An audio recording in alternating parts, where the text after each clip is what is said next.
Realmente la palabra de Dios es muy importante. Amén. Y Dios nos viene hablando de una manera muy especial, ¿sí?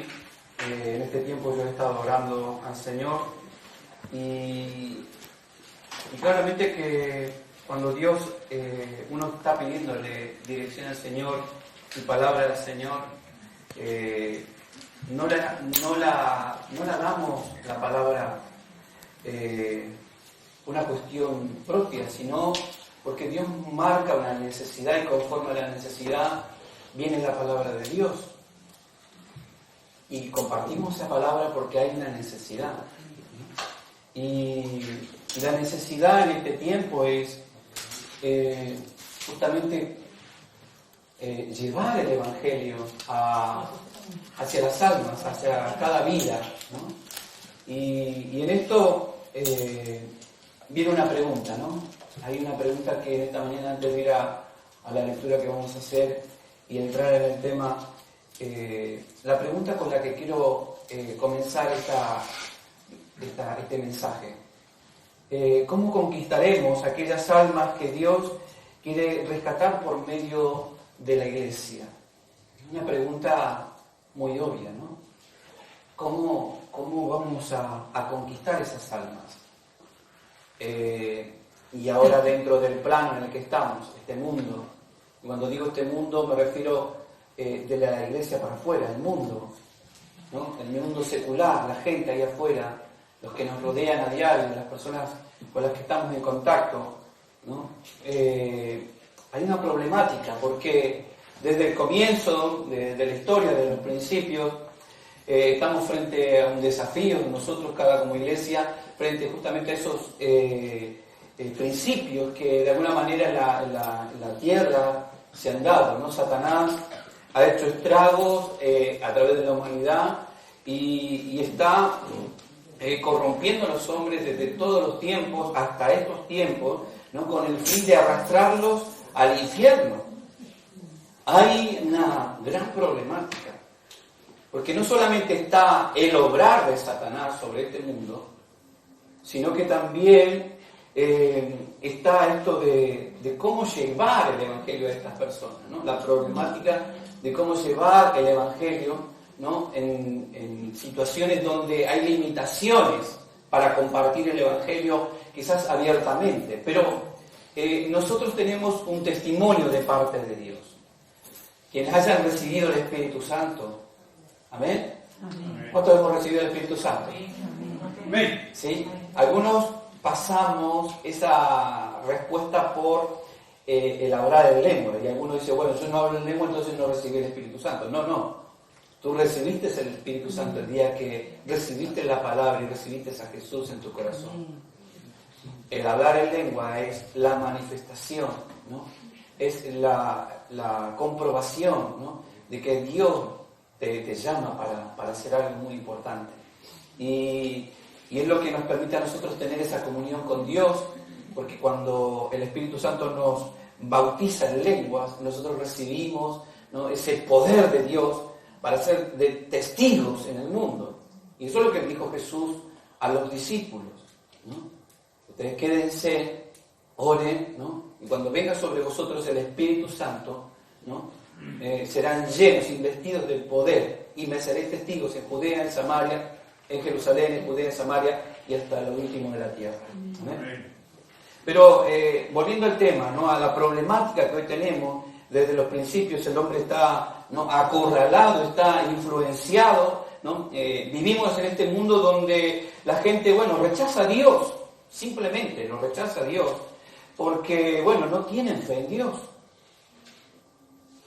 Y como no tienen fe en Dios, resisten la manifestación del Espíritu Santo y rechazan la palabra de Dios, porque no tienen la capacidad, ¿no? De poder tener esa luz y ese entendimiento de aceptar. Y entonces vemos aquí que Dios tiene y está ocupándose, el reino de Dios está activo, ¿no?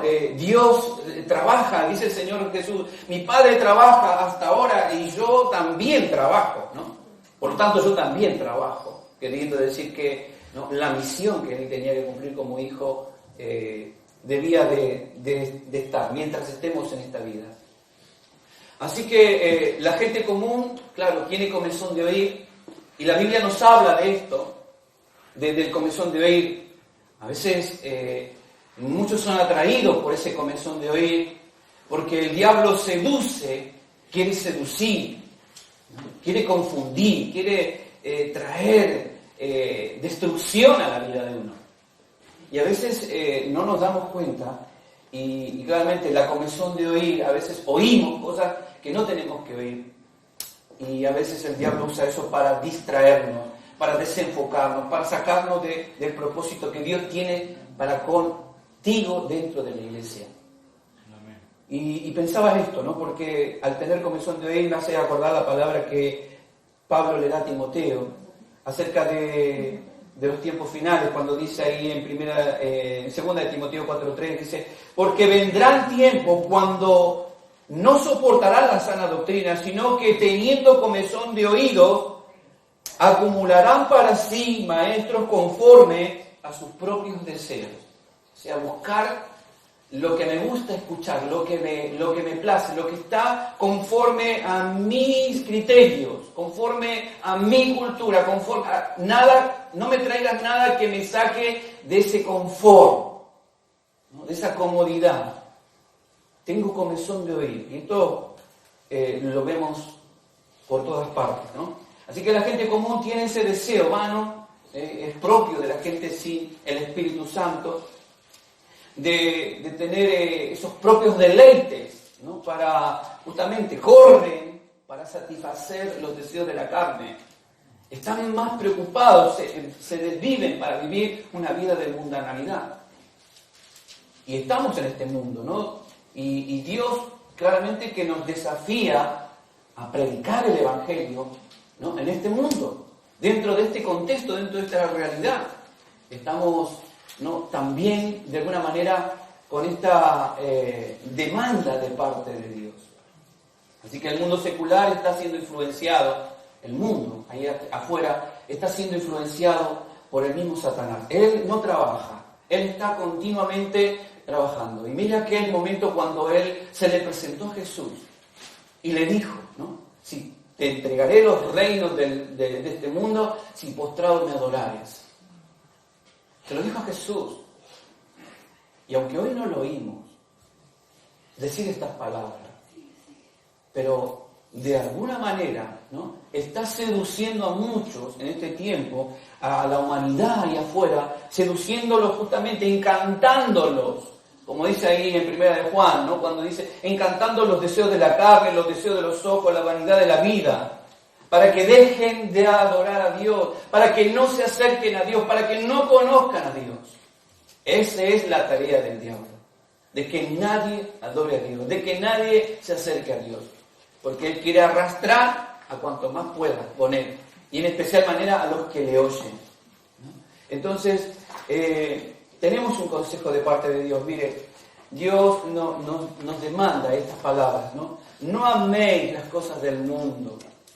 No améis. La iglesia no puede entrar en el sistema del mundo. No podemos caer porque tenemos un rey. Hay alguien que gobierna nuestra vida. El Espíritu Santo es alguien superior en nosotros. Ya no tenemos espíritu de cobardía, espíritu de incredulidad, espíritu de rechazo. Tenemos al Espíritu Santo de Dios en nuestra vida. Y por lo tanto, debemos de corresponderle al Señor, ¿no? Con esos favores de nuestra vida, de acudir a su llamado, ¿no?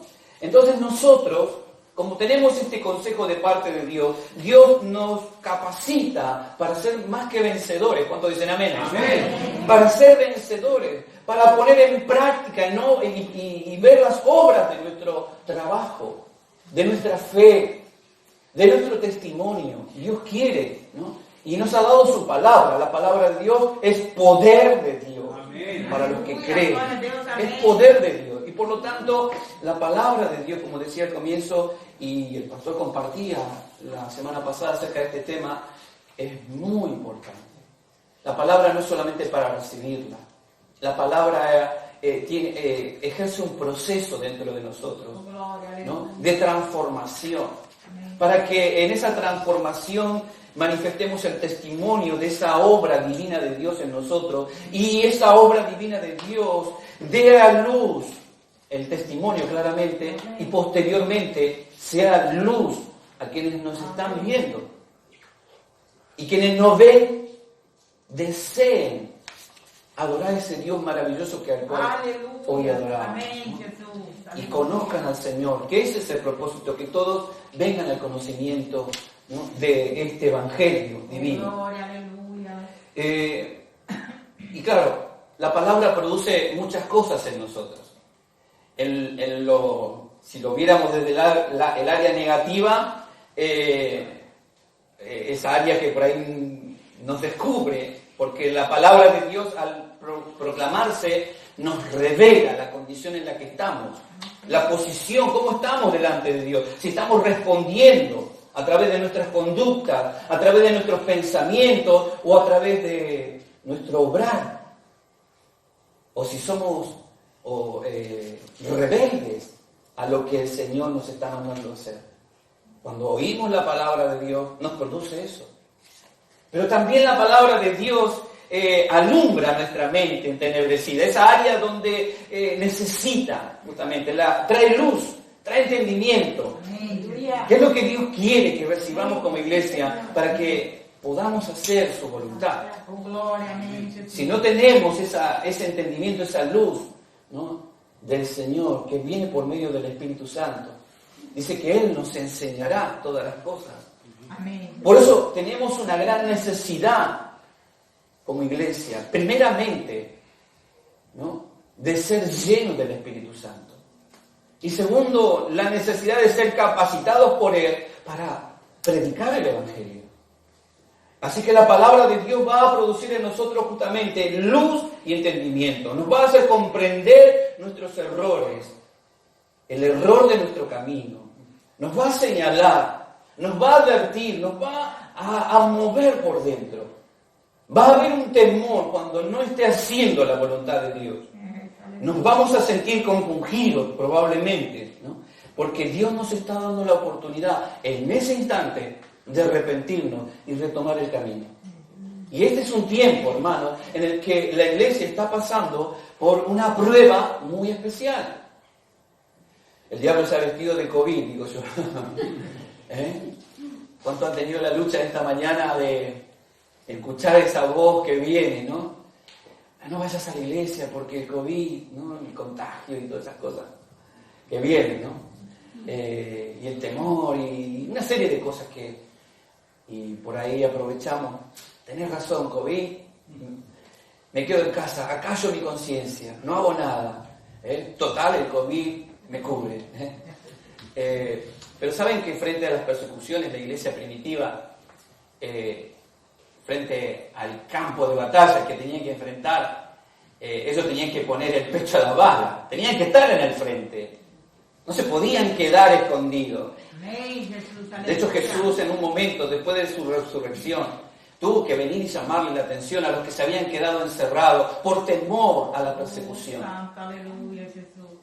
Y nosotros como creyentes en el Señor, llenos del Espíritu, fervorosos en el Señor, porque conocemos la palabra, debemos de accionar en esa fe, porque la fe manifiesta obras. Mire, si yo tengo poca fe, pero al lado de la fe de ustedes, vamos a ver señales y maravillas. Amén. Porque la fe de ustedes es grande. ¿Cuántos dicen amén? Amén. Hemos orado y el Señor ha traído respuestas. Entonces, claramente que cuando hablamos del obrar, del caminar con el Señor, no es de nosotros solamente.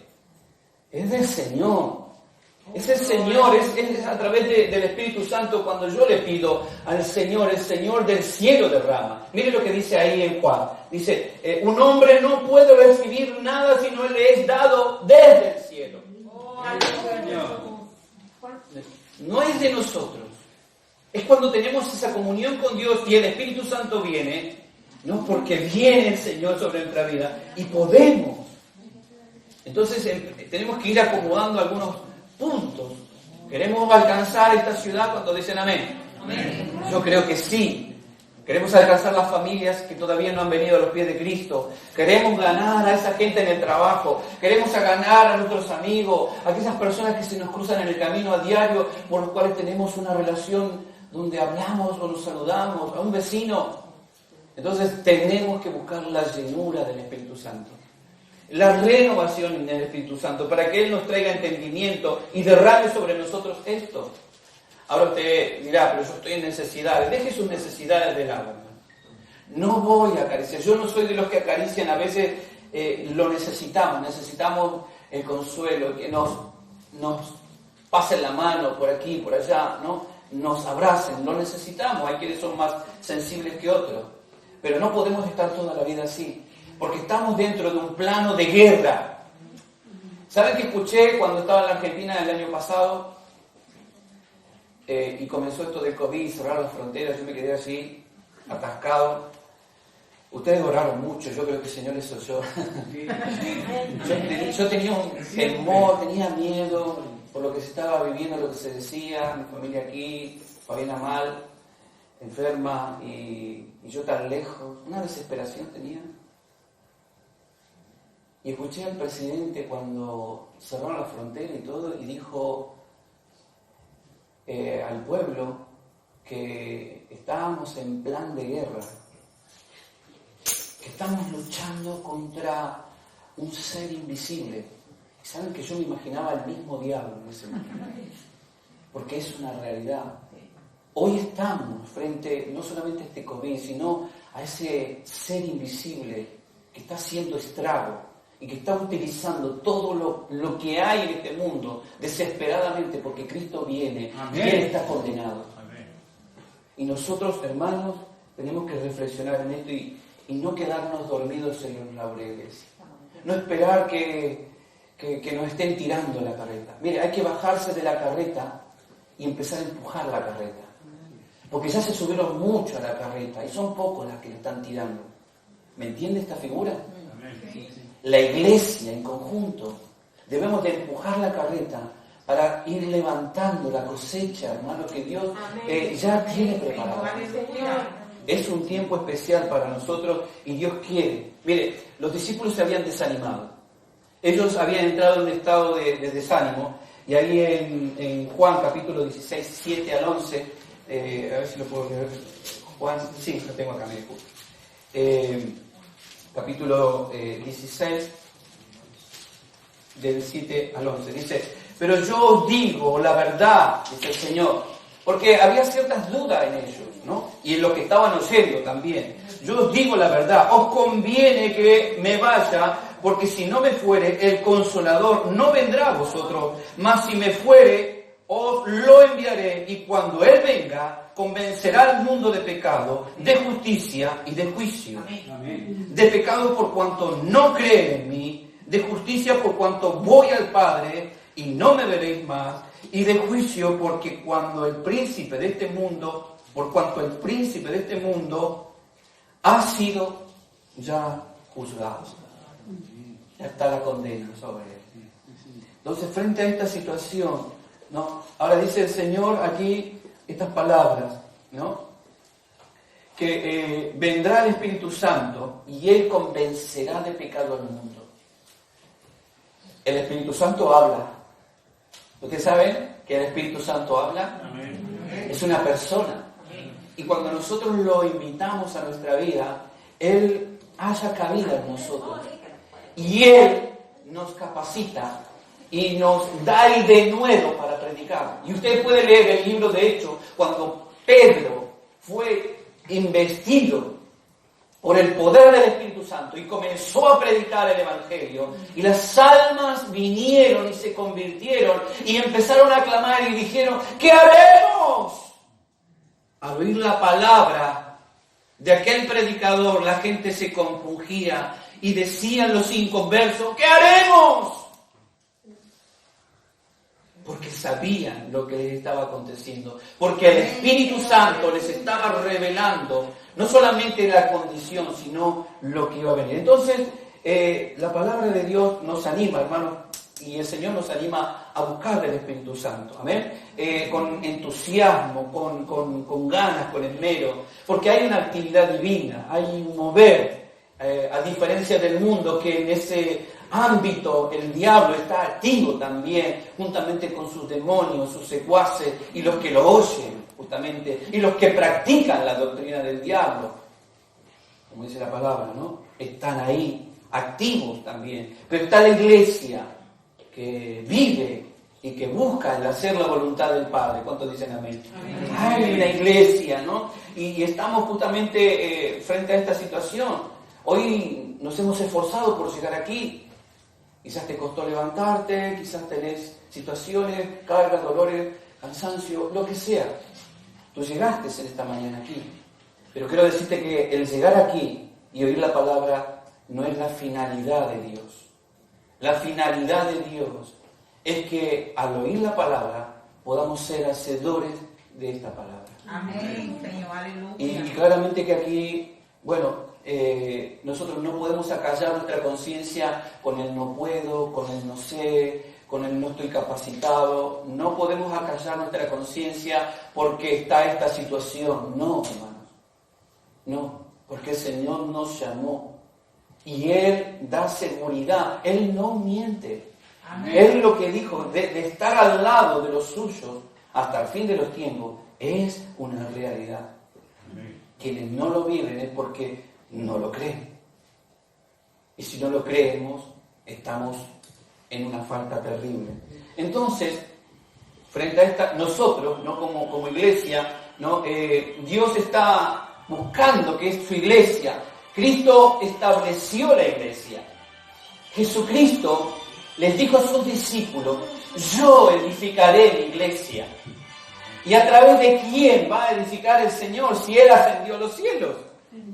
Es a través de lo que hemos recibido el Evangelio y hoy componemos, ¿no? Hoy Vilanova, Cristo Reina, es un miembro del cuerpo de la iglesia mundial. Y tenemos una tarea, un trabajo que hacer en esta ciudad. Y entonces, claramente que la cabeza de la iglesia, el que da la orden, el que nos está direccionando a hacer su voluntad. Entonces, la iglesia edificada por el Señor es un organismo vivo, hermanos. No es algo estéril, algo defectuoso, es hermosa la iglesia. La iglesia viva, la iglesia activa, la iglesia que comienza. Y quizás tenemos un montón de cosas en la mente que no nos permiten desarrollarnos como iglesia o imposibilidades dentro de nuestro entorno, ¿no? Por lo que pueda estar pasando, pero la actividad de la iglesia no puede frenarse. La predicación de la iglesia no puede frenarse. La oración no puede frenarse. El aprender la palabra, no podemos frenarnos. Porque el Señor viene y los tiempos nos están apresurando. Así que, ¿cuál es el propósito de la iglesia? Bueno, la Biblia lo define muy bien. La Biblia, ahí en el libro de los Hechos, te vaya. Téngalo de Apocalipsis porque todavía no entramos. No sé si voy a llegar, pero bueno. Esto del propósito de la iglesia, la finalidad que tú tienes aquí dentro, todos tenemos la misma invitación del Señor, ¿no? A ser parte de la iglesia. ¿Y cuál es la mejor definición? Lo que dice ahí en Hechos, capítulo 2.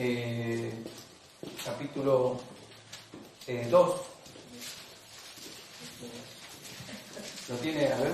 Sí.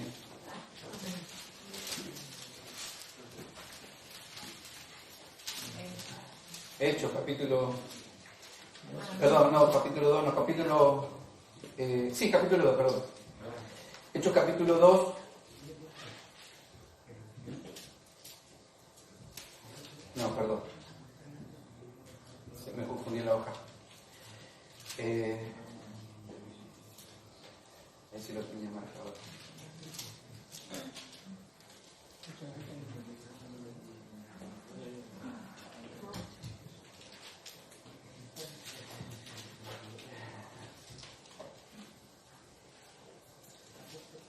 El Señor les estaba hablando ahí en el capítulo 2 acerca de la venida del Espíritu Santo, ¿sí? Y en el capítulo 2, verso 41, dice: así que los que recibieron su palabra fueron bautizados, y se añadieron en aquel día como 3.000 personas. Y dice, esta es la definición del propósito de la iglesia. Dice, y perseveraban en la doctrina de los apóstoles, en la comunión los unos con los otros, en el partimiento del pan y en las oraciones. Y sobrevino sobre ellos temor a toda persona, y muchas maravillas y señales eran hechas por los apóstoles. Fue un momento realmente maravilloso. Ahora, saliendo de ese entorno nuestro, de esa situación que produce la palabra y lo que nos demanda la palabra, ahora entramos dentro de ese ámbito donde el Señor nos ha puesto, que es la iglesia, para cumplir ese propósito. ¿Cuál propósito? Esto que leemos en Hechos, ¿no? De llevar adelante la palabra de Dios. Y esto sobre las bases del mandato que el Señor también les da ahí en Hechos capítulo 1, 8, ¿no? Cuando dice, y me seréis testigos, ¿no? En Jerusalén, en Judea, en Samaria y hasta el último de la tierra. ¿Saben que para los discípulos el final de la tierra era Samaria? Bueno, en aquel entonces no tenían los mapas que hoy tenemos, o la posibilidad de ver los mapas que hoy nosotros vemos. Y antes estaba la idea de que la tierra era plana, aunque Jesús no se dedicó a decirle a los discípulos si la tierra era redonda o era cuadrada o si era plana. El propósito de Dios, la intención del Señor era que los discípulos entendieran bien su propósito, que era ir y predicar el Evangelio. Eso era lo importante. Lo demás es superfluo, es algo añadido. Ellos tenían que avanzar. Saben que Pablo, en la cosmovisión de Pablo, el final del mundo para Pablo era España, las costas de España, aquí de Cataluña. Para él el fin del mundo era ese, porque después de España venía el océano, el abismo. Y claramente que el Evangelio corrió, se predicó en todo el mundo. Y estamos en un tiempo donde hay como un revuelo, ¿no? un remover dentro del cristianismo. Aunque la iglesia está creciendo, aunque la iglesia se mantiene, ¿no? y continúa como el Señor les está guiando, hay por otro lado dentro de la misma iglesia. Una vez escribí acerca de la iglesia emergente. Tuve que hacer un trabajo, un escrito para uno de los seminarios que estuve haciendo, y estuve investigando acerca de la iglesia emergente. ¿Saben qué es la iglesia emergente? Es la iglesia que surge, comienza a fluir, a brotar en el año 1850. La iglesia tiene como un quiebre, ¿no? Y comienza a haber una revolución, el racionalismo, ¿sí? El idealismo, el humanismo. Empiezan a haber un montón de filosofías en esa época y la iglesia comienza a sufrir también un abismo, ¿no? Y claramente que comienzan a surgir diferentes movimientos. En esa época, en los 1800, nació los testigos de Jehová, los adventistas, los bautistas y una serie de ramas que predican el Evangelio, ¿no? Posteriormente, en el final, estamos nosotros los pentecostales, digo nosotros, ¿no? Los que son pentecostales, ya para el año fines del 1800, antes del 1900 surge el movimiento pentecostal, ¿no? A través del derramamiento del Espíritu, y comienza nuevamente, ¿no? La gran evangelización en todo el mundo, y misioneros salen por todas partes, ¿no? A llevar el Evangelio. El año 1900 fue una fecha clave, ¿no? en el movimiento de la obra de Dios sobre la tierra. Así que claramente todos estos movimientos empezaron a emerger y empezaron a confundir. Y el diablo usa todo lo que sea para confundir, cosa de que las personas no puedan crecer, no puedan avanzar y el Evangelio se retrase. Así que claro está que podemos caminar con el Señor, pero a veces esto de ir contra su voluntad es porque justamente también no estamos bien parado. Y para esto, justamente la palabra que quería compartir le tiene que ver con este pasaje que les leía de Apocalipsis, ¿no?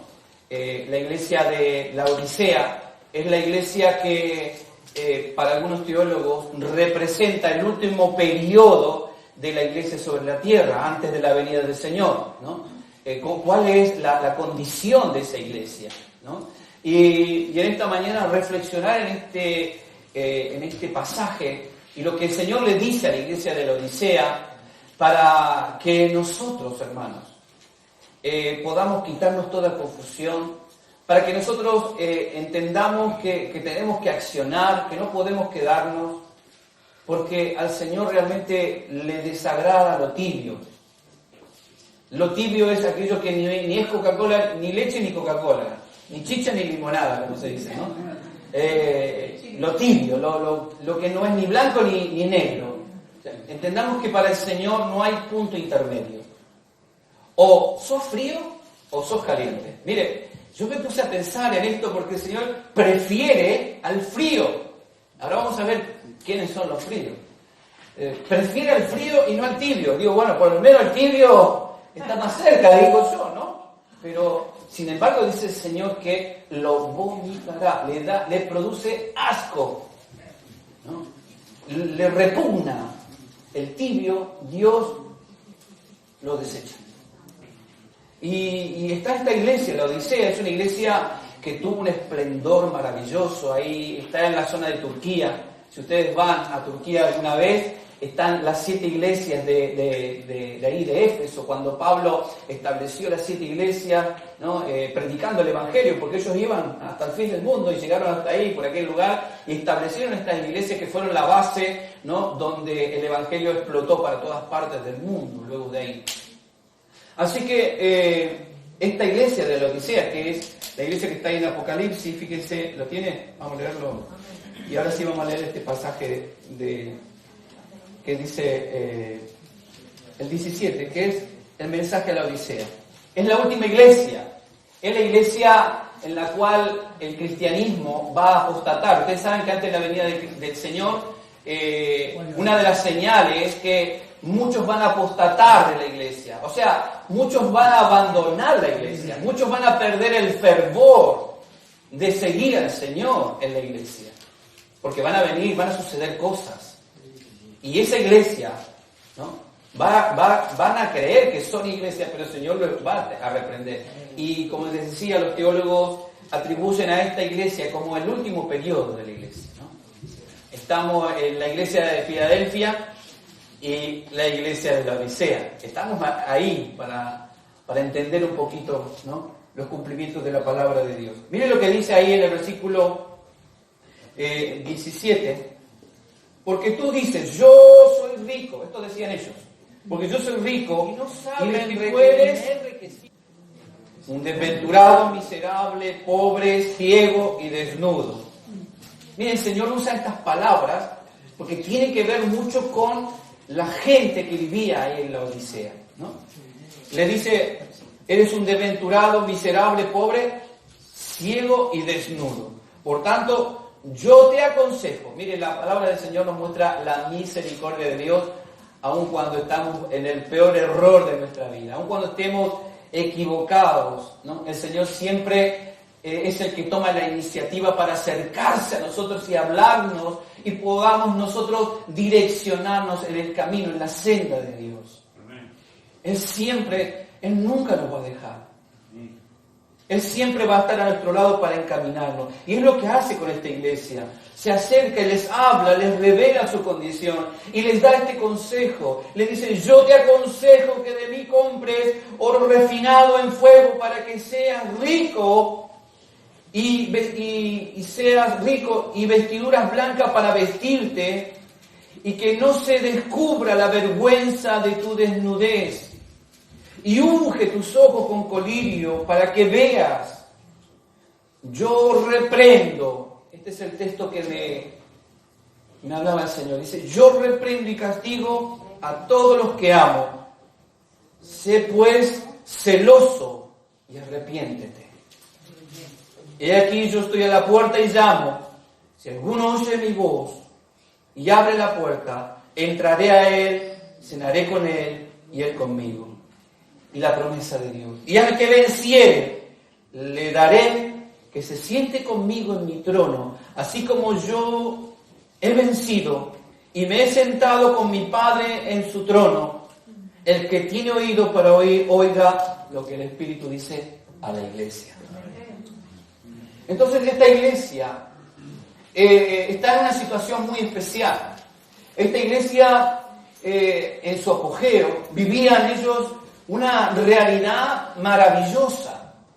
Miren, era una ciudad opulenta en todo lo que tenía que ver en lo comercial y lo industrial. Era una ciudad central, ¿sí? Y en medio de Turquía. Era una ciudad donde tenían que pasar, ¿no?, los de Asia, ¿no? Hoy no sé si ustedes escucharon por ahí en algún momento, ¿no?, la ruta de la seda. Bueno, pasa por ahí. Entonces, era una ciudad opulenta, ¿no?, de gente rica. Era el centro banquero y financiero de ese tiempo. Esto es como decir Suiza. Hoy, cuando se habla de lo monetario, el país donde las finanzas, los contratos no financieros y bancarios se hacen ahí. En ese tiempo se hacía ahí en la Odisea. Era una ciudad que se jactaba de su riqueza. Fue destruida en el año 61 después de Cristo. Y ellos eran tan orgullosos porque tenían tanto dinero que no quisieron recibir la ayuda del Imperio Romano y reconstruyeron la ciudad. Y cuando escribe Juan este libro de Apocalipsis, ¿no?, ya para el entonces, cuando el Señor les habla, esta iglesia había sido vuelta a construir y ya tenía aproximadamente unos 30 años de construida, una ciudad nueva, y habían tomado de nuevo. Era una ciudad muy conocida en aquel entonces por la confección de sus ropas, de sus telas tan finas, ¿no?, telas delicadas, como decía, bueno, la ruta de la seda, ¿no?, donde traían para hacerse vestiduras finas. Ahí es donde se hacían vestiduras para los reyes, los emperadores y todo lo que en aquel entonces vivían. Eran muy famosas por sus lanas. Y era una ciudad que producía grandes cantidades de ropa, bueno, prendas de mucha calidad. Además, la Odisea era el centro médico. Era un lugar donde se hacían sanidades de oídos, porque ellos producían un ungüento para los oídos, los enfermos de problemas de oído, y el colirio, eran productores del colirio. Hoy nosotros lo escuchamos como una marca, pero es un remedio para los ojos, ¿no? Ustedes saben que en el desierto la arenilla, el polvillo lastima la retina de los ojos, y el colirio produce infecciones. Entonces el colirio, ¿no?, bueno, los que saben un poquito más de medicina, en aquel entonces. Y esta ciudad era productora de todo esto, ¿no? Y eran muy conocidos. Ellos tenían como un centro hospitalario, y por lo tanto eran conocidos, y muchos iban a ese lugar porque justamente los médicos de aquel lugar eran muy famosos en aquel entonces. Era una ciudad que realmente estaba en su apogeo, a pesar de que habían sufrido, ¿no?, por el terremoto, la destrucción. Ellos volvieron. Y entonces ellos se sentían, ¿no?, como dice este pasaje aquí que leíamos recién, ¿no?, por tanto, cuando el Señor le dice, pero tú dices, yo soy rico. Esto decían ellos, somos ricos, me he enriquecido y de ninguna cosa tengo necesidad. Fíjense el orgullo, la arrogancia de ellos. No necesito de la ayuda de ustedes, no necesito de su dinero, no necesito, no, porque nosotros lo podemos hacer, nosotros lo podemos producir. Estaban en un nivel, y el Señor, siendo la iglesia del Señor, el Señor se acerca y les habla, porque se habían alejado, en esta actitud se habían alejado del propósito que Dios tiene para la iglesia. Ellos habían dejado de lado el propósito. Así que esta iglesia, como decía recién, ¿no?, en vez de alcanzar ese propósito, ellos se empiezan. Y por eso el Señor les va a hablar. Curiosamente va a enfocarse sobre esas cosas de las cuales ellos hacían opulencia, ¿no? De sus ropas, ¿no? Ellos, claro, vestían ropas finas, eran elegantes, ¿no? Y eran muy importantes con sus ropas. En aquel entonces los que vestían bien eran gente de un nivel de la aristocracia, gente de un nivel muy alto. Esto es como ir a las casas de moda hoy por hoy, ¿no? Y dice, yo tengo la marca tal y la marca, ¿no? Y entonces muchos se pomponean por eso. Esta ciudad era eso. Y por eso el Señor le dice, tú estás desnuda. Tú estás desnuda. Por más ropa linda que te pongas, tú estás desnuda. Porque había una iglesia en esta ciudad. Y todo eso que mencioné en esta ciudad se había metido de tal manera dentro de la iglesia que la iglesia había sacado a Cristo afuera. Y fíjense en el detalle, 3:20, cuando dice, he aquí, yo estoy a la puerta y llamo. ¿Hay alguien ahí adentro? ¿Alguien me está escuchando ahí adentro? Los que están cantando, los que están orando, ¿me están oyendo? Se habían olvidado del Señor. Creían ser iglesia, pero estaban haciendo la suya. Se habían envuelto en esto. Y el Señor les va a hablar justamente con estas situaciones. Así que Él permite, el mismo Señor permite y se muestra, y les tiene que decir, ahí, fíjense, vamos a leerlo juntos, cuando dice en el verso 14 del capítulo 3, dice, el Señor le ordena, escribe al ángel de la iglesia de la Odisea, he aquí el amén. Sí, el amén, la verdad. El amén significa así es, el así es, ¿no? Jesús es el amén. Él es la verdad. Él es la verdad inconmovible, inquebrantable. No hay otra verdad más que la de Él y que Él, ¿no? Entonces, Él le dice, he aquí. El Señor dice, el amén, yo. El así sea, ¿no? El testigo fiel y verdadero. Él, del principio de la creación, dice esto, yo conozco tus obras. Como que el Señor los lleva, ¿no?, a este punto donde ellos tienen que reflexionar y entender y comprender, ¿no? El Señor empieza de alguna manera como a reprochar. Ahí en el verso 15 Jesús les reprocha esto. Yo conozco tus obras, que ni eres frío ni caliente. Ojalá fuese frío o caliente. Ojalá. El deseo de Dios, por lo menos, mira, desearía que por lo menos fuera frío, en otra palabra. Es terrible esto. Que el Señor esté diciendo esto. Yo me quedé al meditar en esta expresión que el Señor le manda a decir a esta iglesia, es fuerte, porque ¿quiénes son los fríos? Los fríos espirituales, ¿no? El mundo natural, la gente común, que no tiene. ¿Saben que la gente común, Pablo, la considera como el hombre animal? ¿Sí? Porque después Pablo va a hablar del hombre espiritual, carnal, y después del hombre espiritual, ¿sí?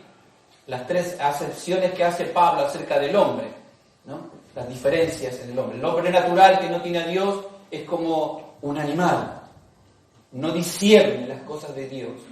El hombre carnal es el que tiene su vida para, bueno, con un pie adentro, con un pie afuera, y el hombre espiritual. Entonces, claramente que cuando habla de la gente fría, está hablando de ese hombre natural, el Señor, ¿no? Ojalá fuese una persona natural, está diciendo en otras palabras. Ojalá fueses un inconverso, un ateo. Es fuerte. Es lo que está diciendo el Señor, ¿no? Porque los que son fríos rechazan a Dios. Son gente que no tiene fe en Dios, como dijimos al comienzo. No tienen intención de acercarse a Dios. No quieren saber nada, resisten la obra del Espíritu Santo y resisten la palabra de Dios, el mensaje, el Evangelio. Repudian a Dios. El frío es así. El frío es la persona que no se convirtió al Señor nunca. aunque ha tenido la oportunidad, nunca se convirtió al Señor. Es el incrédulo del mundo. Es el que no quiere creer en Dios. Se niega. Prefiere creer en otras cosas y no en el Creador. Y no al Señor que está hablando aquí, ¿no? Justamente al principio de la creación de Dios. Es lo que menciona. Y esto tiene que ver con lo que dice Juan ahí en el libro de San Juan, en el Evangelio de San Juan, cuando dice en el principio era Dios. ¿Qué más dice? ¿Se acuerdan? ¿Te ayuda? En el principio era el verbo. Y el verbo estaba con Dios. ¿Así, no? Juan está hablando de esto, ¿no? De que el Señor, mostrándole a esta iglesia de que Jesús es el Señor y que está demandando. Entonces, el Señor habla de esta frialdad, de los fríos espirituales. ¿Y quiénes son los calientes? Claramente que no hace falta que se diga mucho, ¿no? Porque sabemos que tiene que ver con aquellos que son fervorosos en el Espíritu, son los bautizados, ¿no? En el Señor, los que pasaron por las aguas y fueron investidos por el poder del Espíritu Santo, personas que dan testimonio de su vida, con sus vidas, personas que sirven al Señor incondicionalmente, personas que cumplen la gran comisión del Señor. Para el Señor son estas personas, aquellas calientes. Ojalá fuera el converso, ojalá fuera un buen y ardiente pentecostal. ¿Cuánto dicen eso? Ojalá fuese así. Que no te dé vergüenza ser un cristiano. Amén. Pero como eres tibio, ¿quiénes son los tibios? Sinceramente, en pocas palabras, como lo dijimos hoy, ni chicha ni limonada, ni leche ni Coca-Cola, ni blanco ni negro, ni con un pie adentro ni con un pie afuera. No sabemos, están ahí flotando en el aire, nunca se definen, nunca. Miren, tengo un par de definiciones que encontré, algunos que comentan acerca de esto, y es fuerte, ¿no? Un comentarista, Verón McGee, yo lo leo mucho, me gusta mucho cómo hace una lectura de la Biblia y una explicación muy hermenéutica. Y él habla y dice de los tibios, ¿no? ¿Qué nos enseña esta palabra de los tibios? Nos enseña que a Dios no le gustan los puntos intermedios, hermanos. O sea, para un lado, para el otro ya. Ser tibio significa ser indiferente, desinteresado, apático, desagradable. Se desagrada de los mandamientos que Dios le ha dado. Descuida su vida, vive dentro de la iglesia pero con una conducta mundana. Son personas apáticas a todo lo que les lleve al ámbito de la consagración. No se involucran en la extensión del reino, se irritan cuando se les pide ayuda. Es muy triste, decía el comentarista, es muy triste ver cuando la tibieza se convierte en un estilo de vida en medio de estas personas. ¡Wow! Yo digo, Señor, ¿no? Y Jesús dice algo muy fuerte a los discípulos enseñándoles, ¿no? Hay un pasaje que dice, no tengo la cita, pero el que no es conmigo contra mí es, y el que conmigo no recoge, desparrama. ¿Sí? Mateo 12:30. Conmigo desparrama. Entonces, claro, Él ha dejado, el cuerpo, la iglesia, es la que tiene que cumplir una misión, ¿no? Y tenemos promesas, hermano. A veces no servimos al Señor porque tenemos prioridades por encima de lo que Dios nos está mandando, cuando en realidad la carga que Dios nos pone es una carga liviana y ligera. No sé por qué el cristiano cree que la carga de predicar el Evangelio o anunciar las buenas nuevas es algo terrible, que les va a quitar el tiempo, que les va a quitar la comodidad, que les va a quitar algo. Jamás el Señor nos va a quitar, porque Él siempre nos está dando y Él siempre va a añadir, porque Él sabe las necesidades y Él siempre va a añadir, y más si hacemos su voluntad. Escuchaba un testimonio de un predicador que decía, Señor, necesito un vehículo para el ministerio, Señor, necesito, y como que el Señor le hablaba y le decía, no entiendo lo que me estás pidiendo. Señor, necesito una casa para vivir como hijo tuyo, como siervo tuyo. No puedo vivir mendigando de allegado, ¿no? Y el Señor dice, no entiendo. Y entonces él dice, ¿para qué me pedís todo esto? Para predicar el Evangelio. Y quiero predicar el Evangelio. Y dice que cuando él empezó a decirle eso al Señor, dice, ahora te estoy entendiendo, ¿no? Entonces, en la conversación, la moraleja es que cuando nosotros predicamos el Evangelio, el Señor comienza a añadir. Esto no es entusiasmarlo para que ahora comencemos todo y digamos, Señor, ¿no? Pero realmente yo lo he comprobado en todos los años de nuestro ministerio, como familia, como persona, de ver cómo el Señor nunca hace faltar nada. En ningún momento Dios es justo y fiel. Y si no hay, porque Dios sabe que va a hacer algo, hermanos, sobre nuestra vida. Si algo está faltándonos de eso que nosotros le pedimos, porque el Evangelio, cuando lo recibimos, hermanos, venimos corriendo al Señor por las bendiciones que tenemos en el Evangelio. Venimos corriendo, Señor, y yo amo el Evangelio porque en el Evangelio me prometen sanidad, me prometen milagros, en el Evangelio me prometen, ¿no?, una bendición, una vida llena de paz. Gloria a Dios por eso. Y Dios es fiel, Dios no es mentiroso, Dios cumple sus promesas. El asunto es que cuando nosotros venimos al Evangelio no es por eso. Dios no nos llamó para eso. Eso es la añadidura que Dios va a derramar si cumplimos el propósito verdadero. Amén, Señor. De la iglesia, de nuestra vida. Amén. Es que Dios va a añadir. Dios se va y nos va a elevar a lugares que jamás nos imaginamos, hermano, en el tiempo. El asunto es que cuando yo predico el Evangelio, Dios también en el Evangelio hay demandas. No puedo recibir la parte del Evangelio que es solamente que me bendice. Tengo que recibir el Evangelio completo, que es lo que esta iglesia había dejado de lado. Esta iglesia se habían olvidado del Señor, porque tenían todo.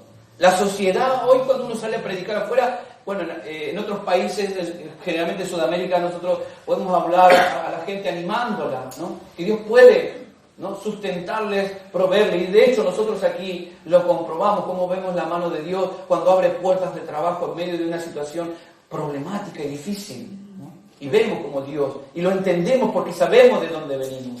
Pero mucha gente de aquí, el no tener es no tener una segunda casa, por ejemplo, o no poder comprarse, o no poder irse de vacaciones a algún lugar, o no tener la heladera llena. Y para ellos eso es sentirse en una gran necesidad, o es ser pobres. Se quejan de lleno, diría yo, en otras palabras, ¿no? Esta gente de la Odisea estaba en una situación terrible. Ellos estaban en ese ambiente. Y sin ninguna duda que, bueno, la promesa de Dios. Quiero cerrar en esta mañana. Hay mucho más para decir porque el Señor va a hablar de todo esto, ¿no? Los elementos que menciona el Señor acerca de la vestidura, la pobreza, porque ellos confiaban en las riquezas, la vestidura porque confiaban en sus prendas, en los medicamentos porque confiaban en sus medicamentos. El Señor le va a decir, no tienes nada, eres ciego, eres una persona desnuda, eres pobre, porque te has exaltado en las cosas terrenales y te olvidaste de mí, que soy el dador, el principio de todas las cosas, el que gracias a Él todo es. Amén. Así que quiero dejarles esta palabra, como dice el Señor, que en este mes, hermanos, nosotros hemos renovado nuestros votos con el Señor esta mañana, hemos compartido el pan y el vino, decirle al Señor, Señor, quiero que entres en mi corazón. La intención de cantar ese coro que decía, tómame Señor y correré a ti esta mañana, era a raíz de este pasaje. Cuando el Señor dice, he aquí yo estoy a la puerta y llamo, si alguno oye mi voz. Si estás entendiendo que Dios está llamándote, no esperes en medio de la guerra que alguien te venga a acariciar, que alguien te venga, no, hermano, unite a las huestes angelicales, unite al cuerpo de Cristo, al ejército del Señor, metete en las filas, ¿no?, de la armada de Dios y empezá a ser ese cristiano que a través de tu vida hayan testimonio realmente genuino. Y, como dice la palabra, que seamos consolados en nuestras tribulaciones y en las tribulaciones aprender, ¿no? Que hemos sido consolados para consolar a otros. ¿Cuántos dicen amén? Amén. Pongámonos de pie esta mañana y oremos al Señor y digámosle al Señor que nos ayude a abrir esa puerta que el Señor está golpeando. No tiene manija por afuera. Esa puerta que el Señor está golpeando, la manija está por dentro. Y quien la tiene que abrir es el que está ahí adentro, ¿no? Y en esta mañana, si tú quieres...